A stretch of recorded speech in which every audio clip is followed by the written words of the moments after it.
At the beginning of the story, we see a man named Danny Dog, who has a collar around his neck like a dog. Danny is a human being, but he is treated exactly like an animal. From childhood, Danny has been trained to kill people. The moment the collar is removed from his neck, he becomes extremely violent and starts killing people like a machine. Danny keeps killing until his owner tells him to stop.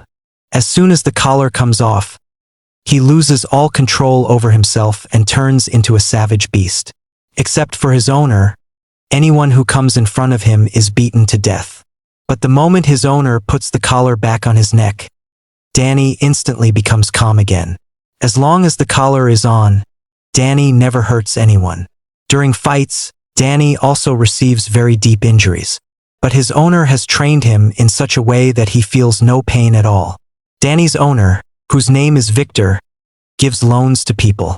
When the time to return the money is over and Victor doesn't get his money back, he removes Danny's collar. Danny then brutally beats those people. After that, Victor approaches them, takes his money back, and warns them that if they fail to return the money on time again, he will not stop Danny next time. After this, Victor takes Danny to other people who owe him money. When they refuse to pay, Victor again removes Danny's collar. Once again, Danny goes completely mad, beats them mercilessly, and forces them to return Victor's money. Despite making Victor's difficult work so easy, Victor shows Danny no respect at all. He treats Danny like a dog and constantly scolds him as if he were an animal. Danny is not even given a room to sleep in. Instead, he is locked inside a cage like a dog. One day, after a fight, when Danny returns, one of Victor's men notices that blood is flowing heavily from Danny's head. He tells Victor that Danny is injured. But instead of treating his wounds, Victor coldly says, "Just give him a bandage. He'll bandage his head himself." But Danny's mind is like that of a child. The poor guy doesn't even know how to apply a bandage because he has never seen the outside world. His entire life, from childhood till now, has been spent inside this cage. He lives completely alone, with no one to talk to. One night, Danny finds a book inside his cage. He slowly turns the pages, looking at the drawings. Then he comes across a picture of a piano. Seeing the piano, he gently runs his hand over the drawing, as if he has some old connection with it. Just then, Victor brings a girl with him. Victor is about to get intimate with her when the girl suddenly notices Danny inside the cage below. Seeing Danny, she screams and runs away. As a result, Victor's money and his night are both ruined. Furious, he starts abusing Danny. But Victor's words no longer affect Danny, because he feels neither good nor bad. He feels nothing at all. The next day, Victor takes Danny to work again. This time, he has to collect money from a boxing club owner. The owner brings a huge, powerful wrestler in front of Victor, thinking that Victor would get scared and run away.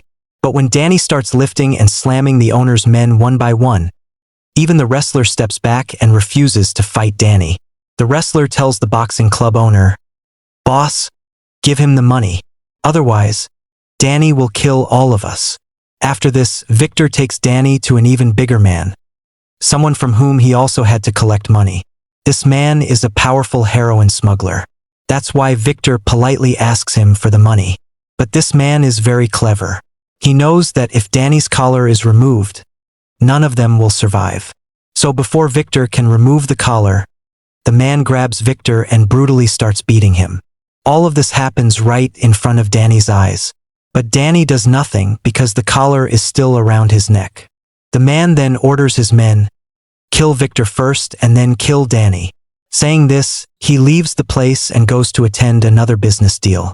Meanwhile, Victor somehow manages to free himself from the men, rushes to Danny, removes the collar from his neck, and commands him, "Kill them all." The moment the collar is removed, Danny lunges at those men and brutally beats the thugs. More goons arrive, but Danny takes them down as well. After this, Victor takes Danny to the place where that man was doing a business deal. As soon as they reach there, Danny grabs the man and throws him around repeatedly. Now all of the man's arrogance disappears, and he begs Victor, saying, "Take whatever you want, just save my life from Danny." Victor knows that this man is a diamond and gold smuggler, so he goes straight to the man's bag and takes all the gold and diamonds from it. Here we are introduced to a man named Tom who organizes illegal fights. Seeing Danny's fighting skills, Tom is extremely impressed by him. Meanwhile, Victor has already gotten gold and diamonds instead of money from that smuggler. But even after that, Victor is furious at Danny because while Victor was being beaten by the goons inside, Danny just stood there doing nothing. Because of this, Victor's men kick Danny and force him into the car. They return to their hideout where Victor tells his men they were beating me right in front of him and he just stood there watching. Victor angrily tells Danny that he will never improve and will always remain an animal. Poor Danny silently listens to everything Victor says. Days pass like this, and as punishment, Victor stops giving Danny food and water for several days. Danny remains locked inside the cage, hungry and thirsty. After a few days, Victor takes Danny out of the cage because he has to collect money from someone again. But now Victor is scared that Danny might make another mistake. So he first takes Danny to the location and explains everything to him. Victor tells Danny, "I'll go inside first and ask for my money. If they refuse, I'll press a button on this remote and a red light will turn on. As soon as that light turns on, you come straight inside and attack them." Victor repeats this again and again so that it gets fixed in Danny's mind that as soon as the red light turns on, he has to go inside. After that, Victor and his men go inside and Danny stands outside, staring straight at the light. He waits for a long time, but the bulb does not turn on. Meanwhile, Danny notices a broken piano kept nearby. A few days ago, he had seen a drawing of a piano in the book, so he walks up to the piano and starts touching it. Just then, a man named Sam comes from behind. Sam is blind and is a piano teacher. He also repairs broken pianos, and he has come there to fix this very piano. Sam calls Danny closer and asks him his name, but Danny doesn't respond. Sam then tells Danny that he is a piano teacher and needs his help. He says, "I'll stand on the other side of the piano. When I tell you to press the keys, you press them." Danny starts playing the piano while Sam tunes it from behind. Danny enjoys playing the piano a lot, and because of this, his attention moves away from the red light. Meanwhile, Sam tells Danny, "I can hear a ticking sound. Can you hear it too?" Hearing this, Danny immediately looks toward the light and sees that the red bulb is blinking. Danny runs straight to Victor, but by now it's too late. The goons have beaten Victor badly. Victor is now extremely angry at Danny because he had been turning the red light on for the last half hour. To punish Danny, Victor brings him back to the hideout and locks him inside the cage, thinking about what kind of punishment to give him. Just then, one of Victor's men comes and tells him, "Boss, someone wants to meet you." Victor refuses, saying he's not in the condition to meet anyone. But the man adds that this person is very rich and the job could bring them a huge amount of money. Hearing this, Victor immediately agrees and tells him to send the man in. When the man enters, we find out that it's Tom, the same guy who had seen Danny's fight earlier. Tom tells Victor, "I saw your fighter fight. His skills are amazing, so I want to make a deal with you." Tom explains that he organizes one fight every month, and if Victor's fighter wins, Victor will earn more money than he can imagine. But there's a catch. The fight is extremely brutal. To win, the fighter must kill his opponent. Victor, who is already furious with Danny and looking for a harsh punishment for him, accepts Tom's offer. The next day, Victor takes Danny to the location where the fight is supposed to happen. Tom introduces his fighter to Victor and says no one has defeated him in the last 15 matches. The fighter looks huge, muscular, and terrifying. But as soon as the match starts, Victor removes Danny's collar and says, "Show him your power." Hearing this, Danny charges at full speed and delivers 2 or 3 powerful punches to the fighter's throat, killing him instantly. Everyone watching is left shocked, their breaths stuck in their throats. Tom, the organizer, can't even understand how the fight ended before it truly began. As promised, Victor receives his money. When Victor receives the money, his happiness knows no bounds because it is the total income of an entire year, and now he no longer needs to work. He says that from now on, he will always make Danny fight here and earn a lot of money. He is extremely happy that day, so he asks Danny, "Tell me, Danny, what do you want?" Danny stays silent for a while, then finally says, "I want a piano." Hearing this, Victor mocks him and says, "What will you do with a piano? Come on, today I'll take you to a nice restaurant and introduce you to a girl because you've never been with a girl before." But Danny says no, he only wants a piano. While they are still talking, a truck suddenly crashes violently into their car, causing it to flip over. After that, several armed men get out of the truck and start firing bullets at them. These men belong to the gold smuggler whom Danny had beaten a few days earlier. In this attack, everyone is killed except Danny. Danny manages to escape and runs straight to the place where he had first met Sam. Sam is sitting there, repairing a piano, and as soon as he hears the footsteps, he realizes that it is Danny. Danny is badly injured, and due to heavy blood loss, he collapses and loses consciousness right there. When Danny regains consciousness, he finds himself lying on a bed inside a room. This terrifies him because he is not used to sleeping on a bed. Victor always kept him locked in a cage and made him sleep on the ground. Out of fear, Danny hides under the bed. After some time, Sam comes into the room. He immediately realizes that Danny is frightened, so he quietly places food under the bed and leaves without saying anything. A few days pass like this, but Danny does not come out of his room. One day, when he finally steps outside, he sees Sam playing the piano. But as soon as Sam's stepdaughter, Victoria, enters the room, Danny gets scared and runs back into his room. Victoria then asks Sam what Danny likes. Sam tells her that Danny likes music. Hearing this, Victoria quickly picks up a piano and takes it straight to Danny's room. At that time, Danny is hiding under the bed. Victoria leaves the piano there and walks away. Sometime later, while Sam and Victoria are having dinner, Danny comes out carrying the piano himself. Sam invites Danny to sit with them and gives him food. But Danny eats in a very strange way, like an animal rather than a human, almost like a dog. Seeing this, Victoria realizes that Danny doesn't know how to eat properly, so she teaches him how to use a spoon. Even then, Danny behaves like a child and drinks the entire soup in one breath. Seeing this, Sam and Victoria start laughing. Danny doesn't understand why they are laughing, so he also starts laughing loudly with them. After dinner, when Danny goes back to his room to sleep, Sam comes to him and tries to remove the collar from his neck. But as soon as Sam reaches for it, Danny immediately stops his hand. Danny knows that once the collar is removed, he could lose control and might accidentally hurt Sam. Sam does not force him and says, "Whenever you feel ready, you can remove it yourself." The next day, Sam takes Danny to the market so that Danny can learn how to interact with people. Sam teaches him how to buy things. After shopping, when they return home, Sam teaches Danny how to cook food. In the evening, Sam tells Danny that Victoria's college must be over by now, so he should go and bring her home. Danny goes to Victoria, and on the way, she buys him ice cream, takes him to the cinema to watch movies, and also teaches him how to play the piano. Sam is very happy with his life now, and Danny has started mixing with people. That night at home, Danny sees a photograph of Victoria with her parents in a cupboard. From this, he realizes that Victoria is Sam's stepdaughter. When he asks, Sam tells him that Victoria's father died in a car accident. He was Sam's close friend, and after his death, Sam married Victoria's mother. Everything was going well, but a year later, they also met with an accident. In that accident, Victoria's mother died, and Sam lost his eyesight. Hearing this, Danny feels very sad for Sam and Victoria. As days pass, Danny starts to consider himself a member of their family. He begins to become normal. However, they still have not been able to remove the collar from Danny's neck. One day, Victoria comes to Danny and, while talking to him, tries to remove the collar. But as soon as she touches it, terrifying thoughts flood Danny's mind. He had been trained to kill as soon as the collar was removed. He is extremely afraid that he might hurt Victoria. Victoria tells him, "You've already forgotten the past. This is the last thing left. Once it's removed, you'll be completely free." Danny says nothing, and Victoria removes the collar from his neck. After the collar is removed, nothing happens. Danny has learned to control himself. He is now completely free from Victor's slavery. The next day, Sam takes Danny to the market again for shopping. But suddenly, some goons enter the market and start vandalizing everything. Seeing this, everyone present in the market panics and runs away in fear. But Danny stays right there. When the goons come to attack him, Danny defeats them one by one and completely overpowers them. Everyone present is left shocked after witnessing Danny's fighting skills. When they return home, Sam asks Danny how he did all of this. Danny then tells Sam his entire story, how a man named Victor kept him like a dog and tortured him for years. That night, Sam takes Danny with him to work, where he repairs a piano. While fixing the piano, Sam tells Danny that once Victoria completes her studies, they will return to New York. Hearing this, Danny becomes sad because he thinks they will leave him alone. But then Sam tells him, "I want you to come with us too, because you are now a part of our family. Without you, our family is incomplete." Hearing this, Danny becomes very happy, hugs Sam, and agrees. After finishing the work, Sam gives Danny some money and says, "You helped me repair the piano, so half of this money is yours. Go and buy something for yourself." Danny then goes straight to the shopping mall and buys some things for himself. As soon as Danny leaves the mall and starts heading home, one of Victor's men appears in front of him. Seeing him, Danny becomes worried. The man recognizes Danny and says, "Where have you been all these days? We've been looking for you everywhere. Now that we found you, come back home with me. The boss is waiting for you." Danny is very happy with his new life, so he refuses to go. Hearing this, the man says, "If you don't come back, the boss will send goons to find you, and they will hunt you down and kill you. It's better for you to come back with me." Left with no choice, Danny unwillingly returns to Victor. Victor is very happy to see Danny because Danny is the means to make him rich. In fact, Victor was badly injured in the shooting that day and had to stay in the hospital for many months. As soon as Danny arrives, he asks Victor, "Do you know my mother?" Victor replies no and says, "I found you half dead by the roadside. I raised you and took care of you. You are alive today because of me. Otherwise, you would have died of hunger and thirst on the street that day." For his own benefit, Victor now speaks very sweetly to Danny because only Danny can compensate for the losses he suffered over the past few months. The next day, Victor puts the collar back around Danny's neck and takes him to fight again. There, they meet Tom. Tom says, "Today we're going to double the fun because dangerous weapons will be used during the fight." Tom then shows them a fighter and says that Danny will fight him today, a man who has just killed another fighter a short while ago. But Victor doesn't care who the opponent is because he knows Danny will easily kill him. him. Victor removes the collar and tells Danny, "Finish him." But today, Danny is not in the mood to fight. He says, "I don't want to hurt anyone." Hearing this, Victor gets angry and pushes Danny down into the fighting ring. As soon as Danny falls inside, the deadly fighter attacks him aggressively, trying to kill him. But instead of fighting back, Danny only tries to defend himself. The fighter keeps launching lethal attacks as if he has decided to kill Danny today. Just as Danny is about to strike back in anger, he stops himself. Seeing this, Tom says to Victor, "What is your fighter doing? He isn't even fighting." Hearing this, Victor throws an axe into the ring and tells Danny to kill him. But Danny does not pick up the axe because he does not want to take anyone's life. Taking advantage of the moment, the other fighter grabs the axe and starts attacking Danny. Even though the fighter is armed with an axe, Danny easily dodges and protects himself. Seeing this, Tom gets furious and says to Victor, "Now I'm going to double the fun." Saying this, he sends more fighters into the ring, increasing the danger for Danny. All the fighters together start beating Danny brutally, lifting him up and slamming him to the ground repeatedly. This finally breaks Danny's patience, and he returns to his old ruthless state. After that, Danny starts taking them down one by one. Seeing this, Tom throws even more weapons into the ring, but now it makes no difference to Danny. Even all three fighters together cannot overpower him. Danny picks up a hammer and breaks one fighter's bones, then rains punches on another fighter, leaving him badly injured. Seeing this, the third fighter becomes so terrified that he stops fighting Danny altogether. When all three fighters surrender, Victor shouts from above, telling Danny to kill them because according to the rules, Victor won't get paid unless Danny kills them. But Danny refuses to obey Victor and lets the fighters go. This makes Victor furious because despite such an incredible fight, he didn't earn a single rupee that day. In anger, Victor takes Danny back to his hideout where his men brutally beat Danny for disobeying him. Victor then locks Danny back inside the cage. On the other side, we see Sam and Victoria, who are extremely worried about Danny and wonder where he has disappeared. Victoria is especially distressed. She says, "I even removed the collar from Danny's neck. He had started living happily with us." They have no idea that Danny has once again fallen into a terrible situation. We now see Danny locked inside the cage, longing to live with Sam and Victoria. He hates this life and desperately wants to escape. Somehow, he manages to break out of the cage and go straight to Victor's room. While searching, he finds many photographs. Among them, he finds a childhood photo of himself standing with his mother. Shocked, Danny confronts Victor and says, "You told me you found me dying on the roadside. Then how do you have a photo of my mother?" Victor replies, "Today I'll tell you the truth. Your mother was a prostitute. She used to visit me often. One day she died, and since I liked her, I raised you like my own son." Hearing this, Danny realizes that Victor is lying. His mother could never have been a prostitute. But Danny remains silent and walks away. The next day, Victor takes Danny to the fight ring again. On the way, Danny suddenly turns the steering wheel, causing a terrible car accident. After that, Danny removes the collar from his neck and runs straight to Sam and Victoria's house. There, he tells Victoria that he has found a photo of his mother. When Victoria looks at the picture, she says, "Your mother looks like a woman from a respectable family. I think she was a piano teacher because she is playing the piano in this photo." Sam is also there listening carefully. Sam asks Victoria what else she can see in the picture. Victoria explains that the photo was taken inside an auditorium and describes every detail. From this, Sam recognizes the place. All three go to that auditorium where an old librarian tells them that many years ago, this woman came from China and was an excellent piano player. One day, she suddenly disappeared. She also had a son, but after her disappearance, no one ever heard about the child again. The old woman gives them another photo in which Danny's mother's face is clearly visible. They return home. That night, Victoria enters Danny's room and sees him staring at his mother's photo, lost in memories. Victoria becomes emotional too. She studies the picture closely and figures out which piece of music Danny's mother was playing. To bring a smile to Danny's face, Victoria asks, "Would you like to hear the music your mother used to play?" Danny immediately says yes. Victoria starts playing the music, and as soon as the melody reaches Danny's ears, memories from his childhood come rushing back. Danny remembers that when he was a child, his mother hid him silently inside a cupboard. Soon after, some goons entered the house, and Victor was among them. Victor harassed Danny's mother because she had borrowed money from him. That day, Victor wanted to take Danny as repayment for the debt. When the goons tried to snatch Danny away, his mother stood in their way. Enraged, Victor shot her dead and then took Danny with him. Now Danny realizes that Victor is the one responsible for his miserable life and for killing his mother. He tells everything to Sam and Victoria and urges them to pack quickly and leave, warning that Victor's men are searching for them and will kill them all if they find them. Meanwhile, Victor reaches the same market where Danny used to shop. He threatens an employee with Danny's photo and demands his address. Out of fear, the employee gives him the address. Just as Sam, Victoria, and Danny are about to leave, Victor's goons arrive outside the house. Danny quickly hides Sam and Victoria inside a cupboard and runs out to another house so Victor won't know where Danny lives. Outside, Danny starts fighting the goons. They keep coming non-stop as if Victor has sent the entire city after him. Still, Danny refuses to give up and kills all of Victor's men one by one. When Victor sees all his men dead, he sends his most dangerous fighter to kill Danny. A brutal fight begins. That fighter's skills suggest that he knows Danny's weaknesses. For the first time, Danny meets a truly equal opponent. The fighter beats Danny mercilessly, but Danny keeps fighting until his last breath. After a long battle, Danny finally kills him. Enraged, Victor himself comes to fight Danny and starts firing bullets at him. Danny barely escapes and runs towards Sam and Victoria's house. Victor follows him there and finds Danny's collar on the ground, realizing that Danny lived in this house. Victor spots Danny and aims his gun at him. Victor says, "This is not your home. You were made for that cage. If you live with people, you bring danger to them just like you did to these people. Now, because of you, they are going to die. But I'll give you one chance. If you come back with me, I'll spare their lives." Sam and Victoria silently hear everything. Smiling, Victor tries to manipulate Danny and says, "Come with me. Your real world is the cage. You'll be happy there. If you don't come, I'll kill the people you live with." Terrified for Sam and Victoria's lives, Danny agrees to go back. But just as Victor is about to put the collar on him, Danny stops his hand and says, "From now on, this is my home." He then attacks Victor and beats him brutally, seeking revenge for his mother. As Danny is about to kill Victor, Sam and Victoria stop him. Victor tries to provoke Danny by bragging about how he abused Danny's mother every day. Enraged, Danny loses control, but before he can kill Victor, Sam hits Victor on the head with a flower pot, knocking him unconscious. With no one left to provoke him, Danny calms down. Soon, the police arrive and arrest Victor, sentencing him to life imprisonment. Time passes, and Danny finally gets a new family. He is happy now, completely free from the hellish life he once lived. At the end of the movie, thousands of people gather to watch Victoria's music performance. Before starting, she says, "Today's music is dedicated to someone very special." Danny tells Sam that she is talking about him, but Sam replies, "No, she's talking about you. You are the most special to her." Victoria then plays the same piece of music that Danny's mother had composed. Seeing this, Danny smiles with happiness, and the story comes to an end.